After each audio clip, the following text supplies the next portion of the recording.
Well, hey everyone, welcome to Hello Church. I'm Justin Trapp. I'm Wade Bearden, and we are celebrating 6 years of Ministry Pass. It's our 6-year anniversary. And so this episode is just, where's the confetti? This episode is just us kind of reminiscing about Ministry Pass, sharing the story. Ups and downs. The high ups and the low downs of Ministry Pass, sharing our story, and hopefully getting to help you, I guess, know us a little bit better, know what we're all about and why we do what we do, and share some of the big wins. I feel like some of the stories that we've accumulated over the years from people who've used Ministry Pass. Yeah, so the story really starts, right? You and I were serving churches. Mm-hmm. We were bivocational pastors.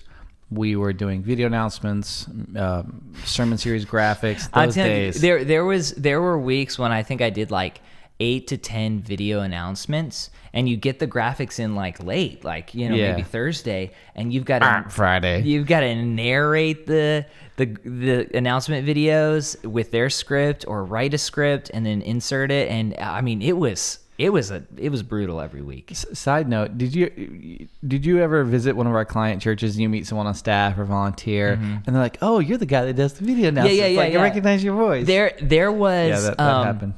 We're like video announcements famous. Yeah, I was somewhere and I talked to somebody and they're like, "Hey, do you go to Willowbrook Church?" And I was like, "No." And they're like, "Oh, because I recognize your voice. I hear you every week. You do our announcements." Yeah, so it was kind of crazy. So yep, so we were doing that. Somebody's listening to this podcast episode and they're like, "Yeah, I remember that guy's voice." Yeah, there it is.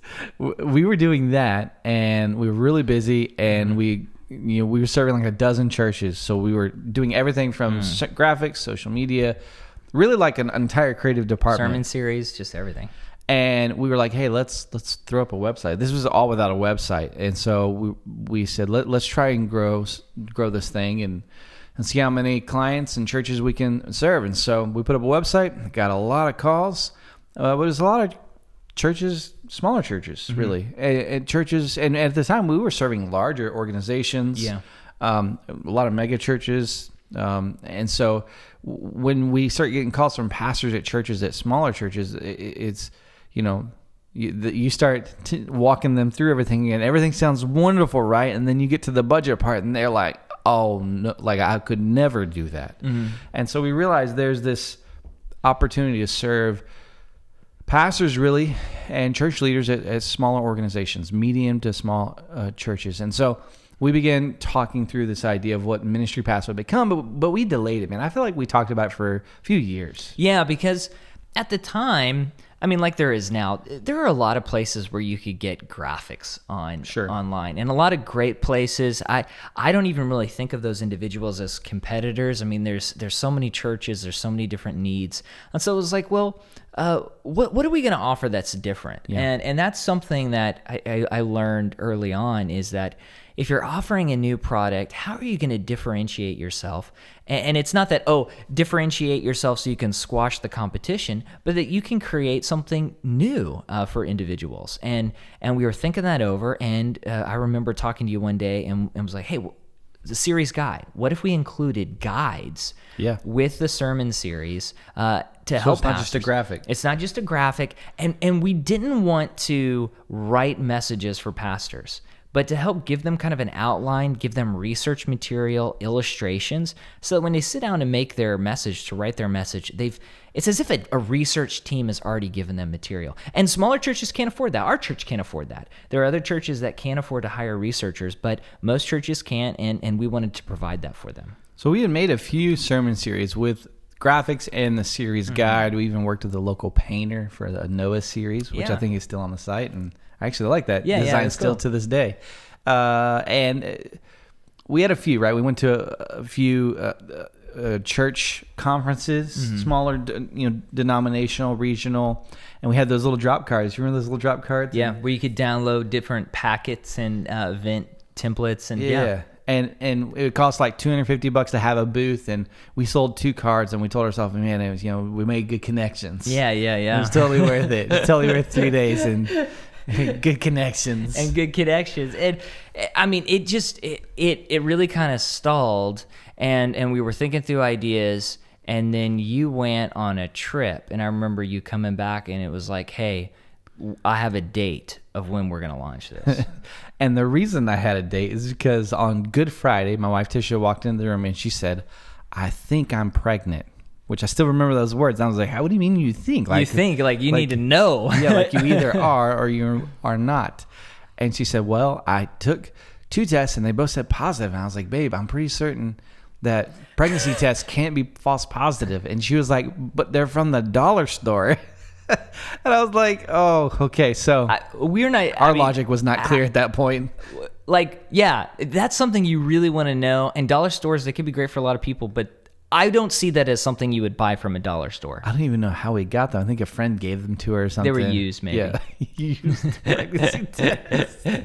So you're obviously like, well, we gotta figure this out. So we went straight to the grocery store. I gave her this is what she said. She said, "Let's just go to the morning. It's almost midnight." And I said, goodness. "Absolutely not." I bet you bought because we had no kids. I bet you bought the most expensive pregnancy test there. I plead the fifth. The one that's like $20, but will tell you for certain yes or no. If I recall, I think it was like 40. Oh, Maybe it was like a 2-pack. It was like $40 for like a 2-pack. We had to be certain. So anyway, she was pregnant, and I was set to go to Madagascar a few weeks later, and that sort of brings a flood of different emotions, right? You're going to be halfway around the world. You just found out you're going to be a father for the first time.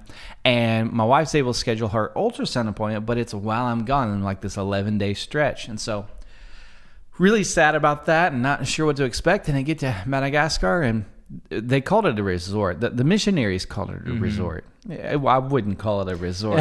Not according to most people's standards. Yes. Right. And so we're at this resort, so to speak, for 2 days, and they had Wi-Fi. I mean, it wasn't great Wi-Fi, but they did have Wi-Fi. And so I was able to FaceTime my wife during her ultrasound appointment, and I was able to hear my son's heartbeat for the first time, for literally around the world. And what a moment that was. And it was incredible, right? And for whatever reason, and you mentioned this, you said when you came back from the trip, it was like, we got to go. Something happened over those 3 days that I just felt like God pressed upon me. Like, if you're going to do this idea that you and Wade have been talking about, you need to do it now. Now we have like a due date, right? He was due on Christmas Day. Yeah. That was the due date. And so I was thinking, man, we got to launch this thing in October. And so we had like 5 months. So this was in April. So had 5 months to hit the ground running. So I'm literally on the plane ride from the capital of Madagascar, which I'll butcher if I try to say it right now, to Johannesburg. And it's this little 2-hour flight. And I just remember, I'm just not, you know me. I grew up in church, grew up in a charismatic background. And so I'm really careful not to say, "Hey, God told me." Yeah, because if sometimes in some Pentecostal charismatic settings, it's like everything is, "Hey, God told me this." Yes. God told me that. God told me to tell you. Yeah, God told me, and sometimes it's just some wild stuff that's like, well, I don't know about God said that. I mean, God said some stuff that says some stuff in the Bible that are a little strange, but no, I totally get it. So you're thinking to yourself, I don't want to stretch that. Yeah. I'm just careful. I don't use the phrase like God told me. But I legit felt God told me to reach out to Mark Batterson, New York Times bestselling author. He had written In a Pit with a Lion on a Snowy Day, and had just come out with Circle Maker like the year before. And I didn't know. I had no connections to Mark Batterson. I just literally on the plane out of nowhere and so I didn't know what to do. So I just went to markbatterson.com. By the way, hey, Mark. And hopefully you don't get lots of emails now at markbatterson.com. I literally just went there and I just told them what we were wanting to do. We're wanting to serve churches. Could we pay you or buy a bunch of your books and come film you at your location in DC at Ebenezer's and use that as a training event for pastors? Yeah. And I didn't expect to hear anything. Yeah, because I mean, we were thinking, okay, we got to get, I think it was like 200 sermon series. We've got to have something for our members if they're going to sign up. And then how are people going to know about this? And you had that idea, and I just remember you messaging me and saying, hey, like, they're in. If we buy the books and we give them away, like, they're in to do this for, I think we had like 2 hours that we could film this workshop in DC. I think they agreed to 2 and we got 1.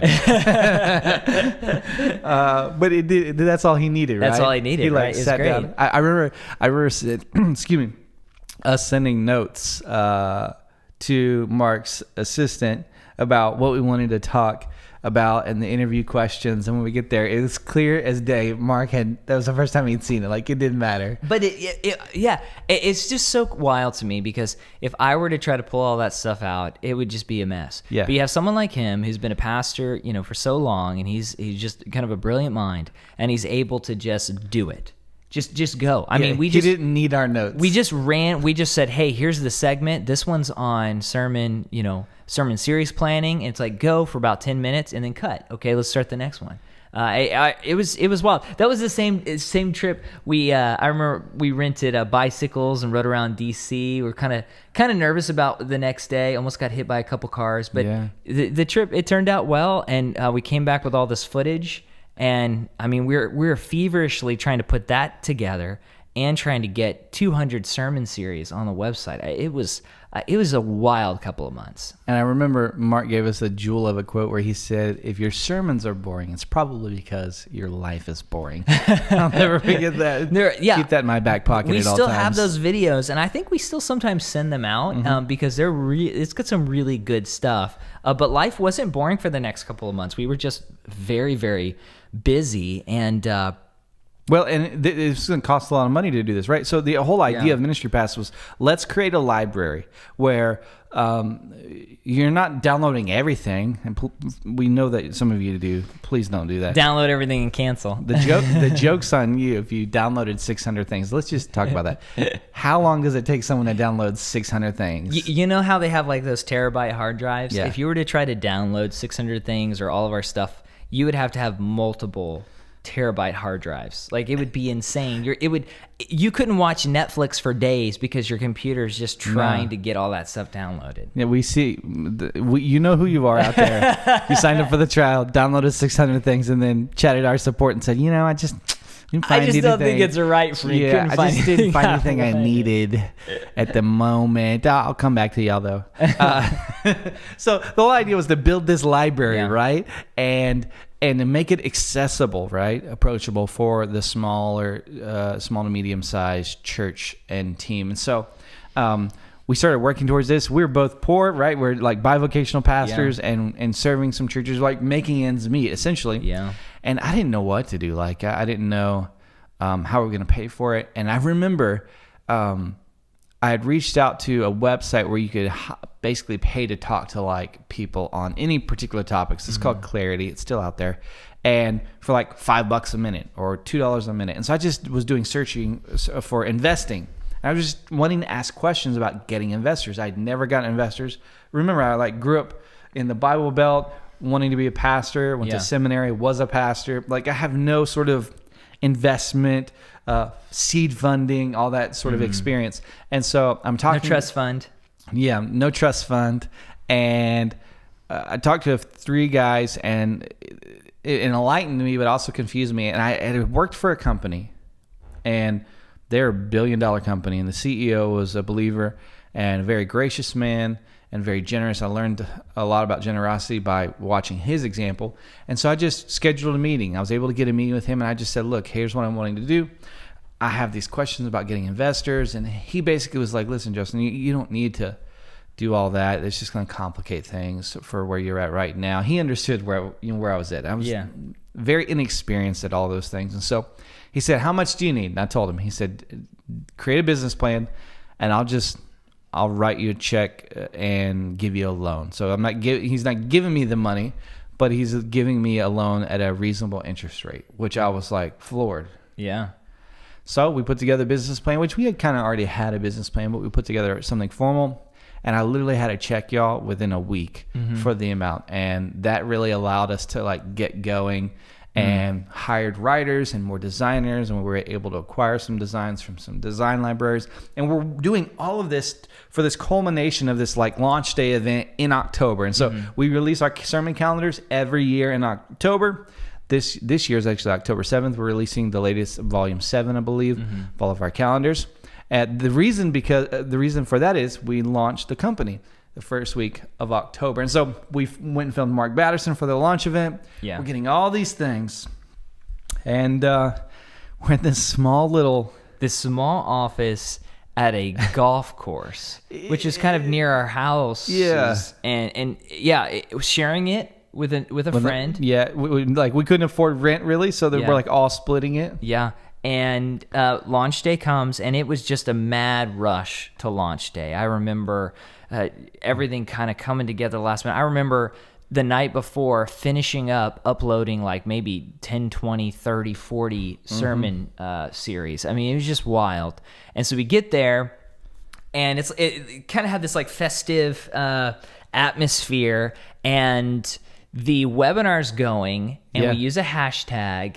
And that hashtag does really well. It was hashtag was it Ministry Pass? Yeah, hashtag Ministry Pass. And it was funny because everybody was talking about Ebola at the time. Yeah. So Ebola was like this huge thing. There's a lot of debate going on with Ebola. Not COVID huge, but still relative. Still pandemic. And so hashtag Ebola was dominating Twitter. And we see our Ministry Pass hashtag start rising nationally on Twitter to the point that we were ahead of Ebola. Yeah. And I remember all of us, not really understanding how tragic Ebola is. We're just like, we beat Ebola, everybody. We did it. We're here. We had balloons and everything. Yeah.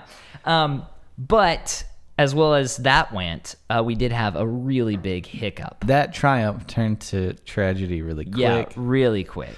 Our developer had inadvertently removed the password field for when... I think it was just a click of a button. Yeah. It just took one click of the button on the back end. That's a sermon illustration right there. So he inadvertently removed the password field. So when new people would sign up at the end of the event, like the event is going great, right? We're seeing people use the hashtag. It's like, oh, your sermons are boring because your life is boring. Burn, hashtag Ministry Pass, that type of thing. And then when the first 50 churches that sign up, they can't get into their account because there was no password there. And when they would try to sign in and say, what's your password? And they're like, well, I didn't create a password. Let's recover a password. And it was like this vicious loop. Yeah. And so for 3 hours, we were on the phone. And people are like, they don't know who we are. They'd never really heard of us before outside of this. And they're like, they just showed up for Mark Batterson. Did they capture our credit cards and take our money? Yeah. What's happening? Yeah, well, and pastors haven't been known to be the kindest in support tickets, so it's like 0 to 100 very quickly, and so we're dealing with that, and pastors are calling, and I can't get in, and who knows how many tried to sign up or saw that and didn't sign up, but that day, so if you sign up for Ministry Pass that day, we bought everybody a copy of The Grave Robber, which is a great book, by the way, from Mark Batterson, and we gave them away, and I remember we had a few 200 churches sign up, and we're doing all kinds of support, and it was the greatest day that turned into the most stressful day ever. Man, it was just wild, and it's fascinating too because we did very well that first month, and we did nothing in October. I mean, it was just like a drop.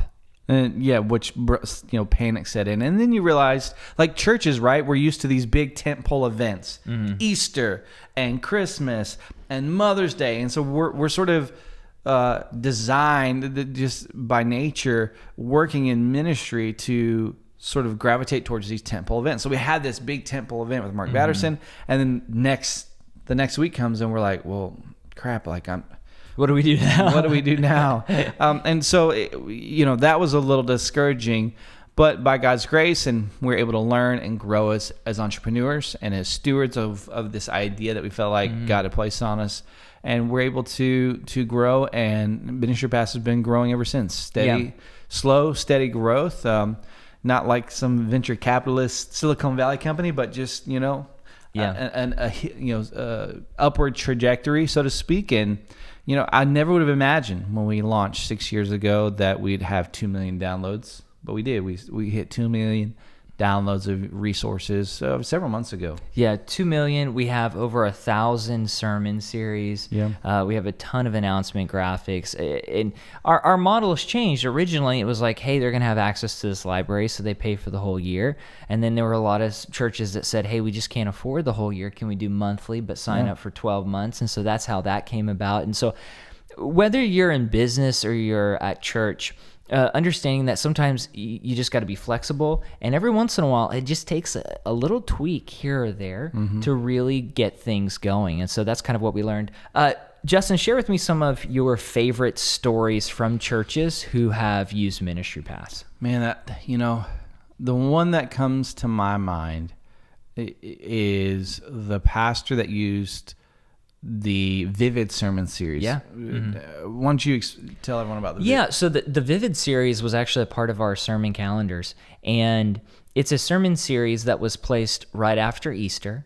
And the big idea was essentially, hey, when Jesus changes us, when he redeems us from sin, it should naturally change the world we see. It would naturally change the way that we see the world, that we should see the world in new light and new cover. And so we had this idea for an illustration where there's a video online of a father who'd been colorblind his entire life, and his family, his children, they buy him some special colorblind glasses that allows him to see in color, and he puts it on and he just kind of breaks down. I mean, it's amazing. He looks at his daughter's eyes and he cries.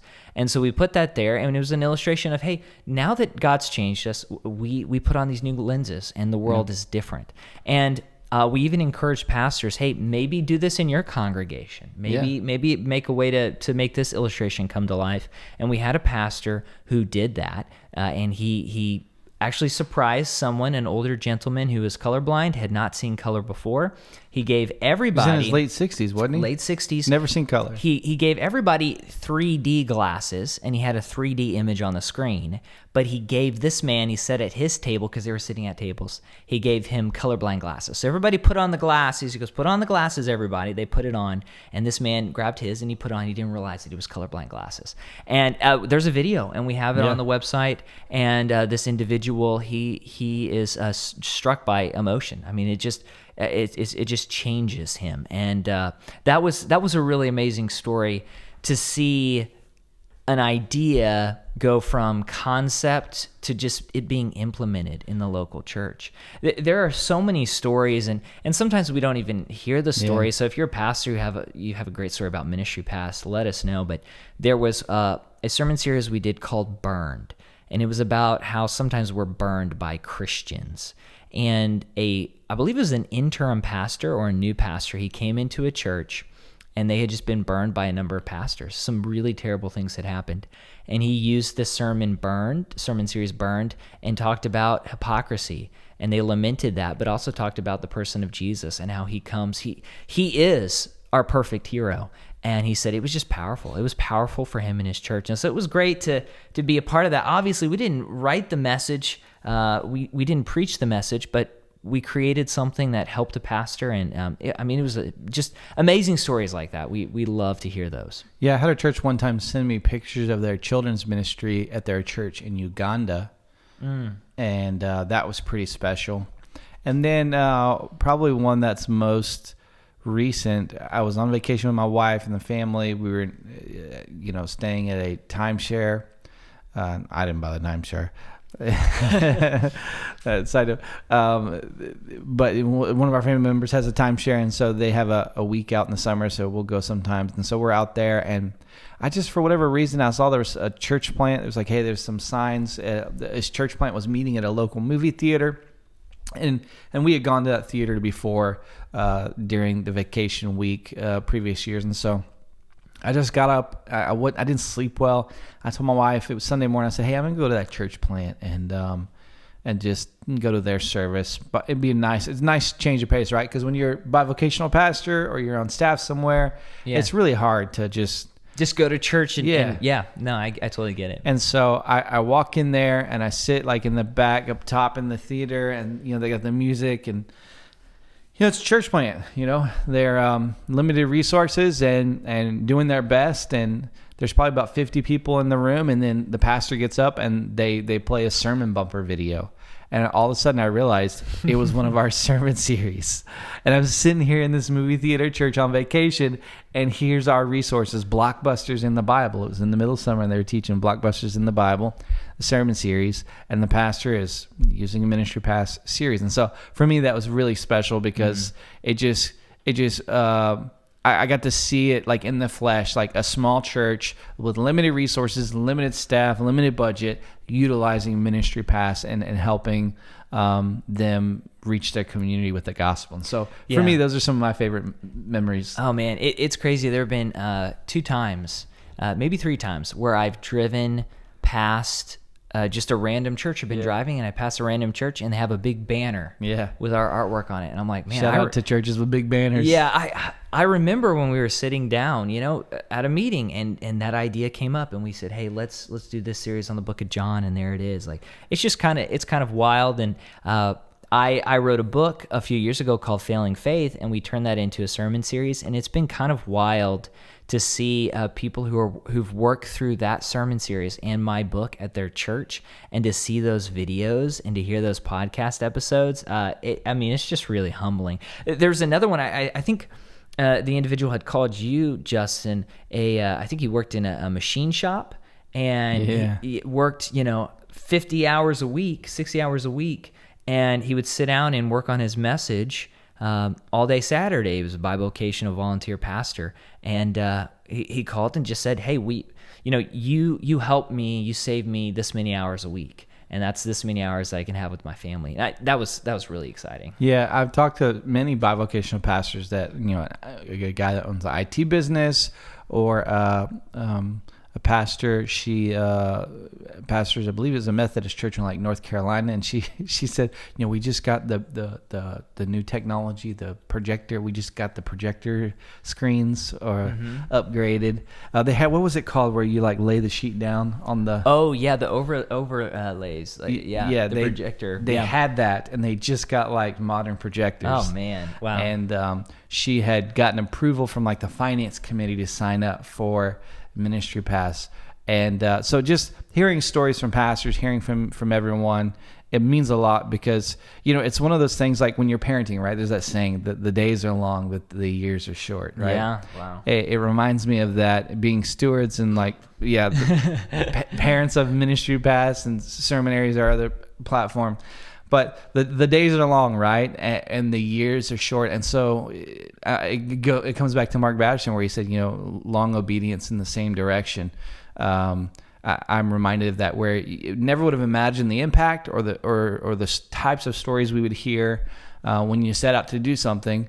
Or even like this week, we have certain challenges on the platform, or we're working through things, and you're not really thinking about the impact. You're just thinking about sort of the issues and the problems and getting through the day. But when you stop and take a look over the past 6-7 years, it was really quite humbling to see what God has done through our small team. Yeah, it's been great, and to see what he's going to continue to do in the future.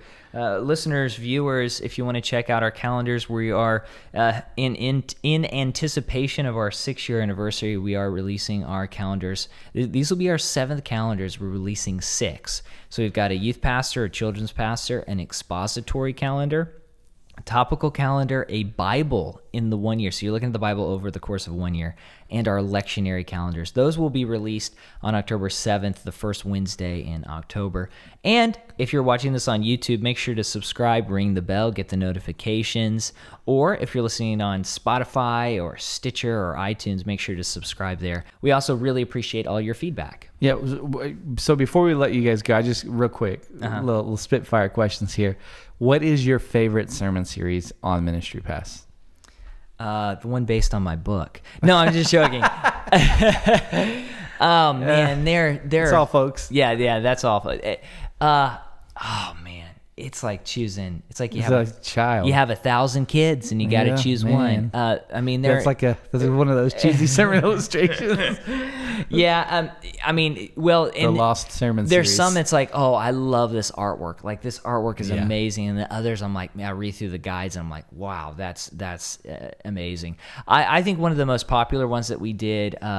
Where it was called The Bible Doesn't Say That. Yeah, and that's a fun was a series. very early day series, and that was a Yeah. lot of fun, and we got a lot of feedback on that, and Yeah. it was just fun pastors to preach through and say, hey, there are all these things that we think we believe about the Bible doesn't actually say that. Like that was just a fun one all those years ago. Yeah. What sermon series has surprised you by its popularity? Yeah. So we were talking about this today. And there's some pandemic sermon series like Faith Over Fear and You Can't Handle This that are very, very popular, some of the most popular of all time. And that's not super surprising. But there's one based on the book of Proverbs. And the graphic is fine. It's like a topographical map.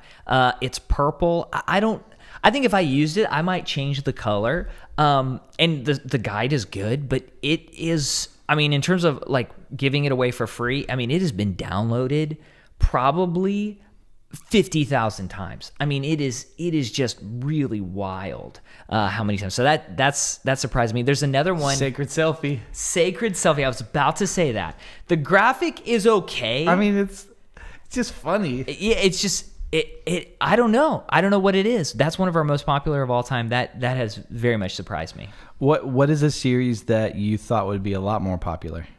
So there's this series that we did for students called Roaring 20s, and it's about just what you need to do to prepare for your 20s. I mean, the content is really amazing, and that really hasn't done anything. And I was thinking, I was just like, well, maybe it's because like teenagers, like we think of the Roaring 20s, and teenagers, they don't know what the Roaring 20s were. Like they're not reading The Great Gatsby every year.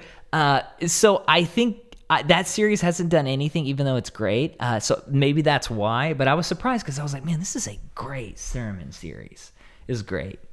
Man, I totally agree. The Bible Doesn't Say That's probably one of my favorites, like OG favorite. Oh yeah, it's the original, man. Sermon series. Yeah. I really liked that one. I love the Proverbs one. I'm just like looking through our site here. Yeah, some of like going through them. the old school ones. Yeah. And it's really interesting. The Noah one with the painting from the painter from those early days. The 12 Days of Christmas. That's like a Charlie Brown style artwork. I really love that. I don't think it was really popular, but I really loved it, mainly because I worked on the artwork. You know what?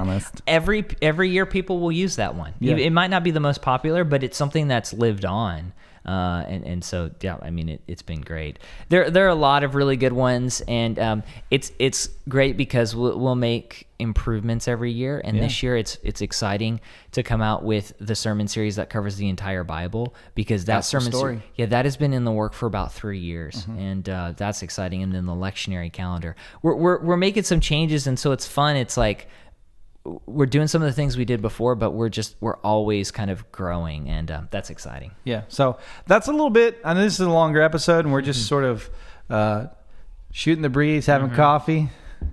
Well, you're having coffee. This is actually tea. This is peach green tea. Oh, there you go. Yeah, gut health. Okay, there it is. And this episode brought to you by Gut Health.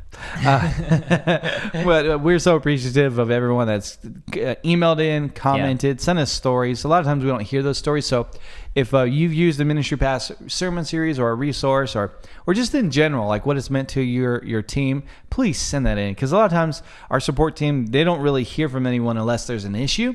And I would love to be able to forward an email to our team or share it at our staff meeting about how God is using their efforts and contributions in your local context. And that would be a real proud moment for our team. So anytime we get those, we appreciate it. You can send those in to justin@ministrypass.com. Love to hear from you. Yeah, and even those people who have seen our Facebook ad and have gone on an angry rant, even though they don't know about Ministry Pass, we still appreciate each and every person. We do not. We do not. But we do appreciate the people who give us good comments, who know what Ministry Pass is all about. That's always wonderful. Yeah. Hey, thanks so much. We'll see you guys next time. See you later.